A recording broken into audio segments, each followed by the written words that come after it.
Chaque jour, Charles et Carole vous présentent la leçon de l'école du sabbat.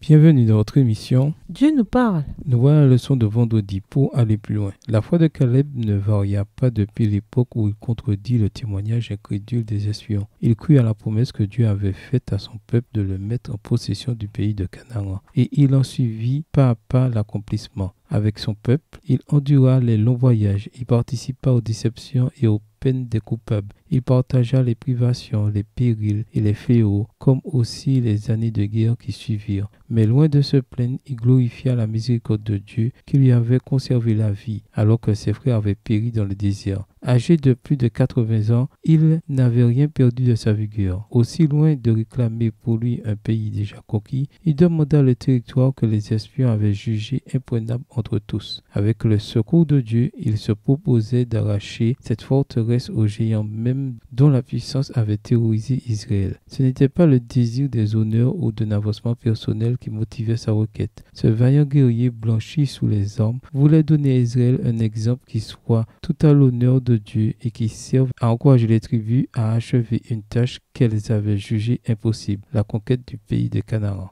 Extrait du livre Patriarches et Prophètes, chapitre 48, pages 487 et 488, écrit par Ellen G. White. C'était sa foi en Dieu qui donna à Caleb du courage, qui le protégea de la peur de l'homme et qui lui permit de prendre position pour la défense de la justice avec audace et détermination. Quand il compte sur la même puissance, celle du puissant général de l'armée du ciel, chaque véritable soldat de la croix reçoit la force et le courage de vaincre les obstacles qui semblent insurmontables. Extrait du magazine The Advent Review and Sabbath Herald, daté du 30 mai 1912, écrit par Ellen G. White. À méditer, discuter de la pression du groupe et du courage qu'il faut pour dire ce que l'on pense quand les autres se taisent. Quel est le rôle du courage dans la pratique de notre foi? Comment éviter d'être désagréable tout en défendant ce que nous croyons être juste? Partagez en classe des exemples de foi de votre église ou de votre communauté qui ont façonné votre vie et votre caractère. Quelles qualités de ces personnes sont dignes d'être imitées?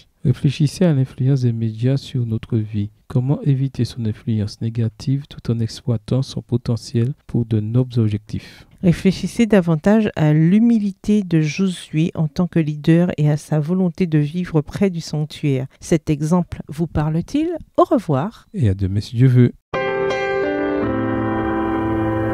Dieu nous parle.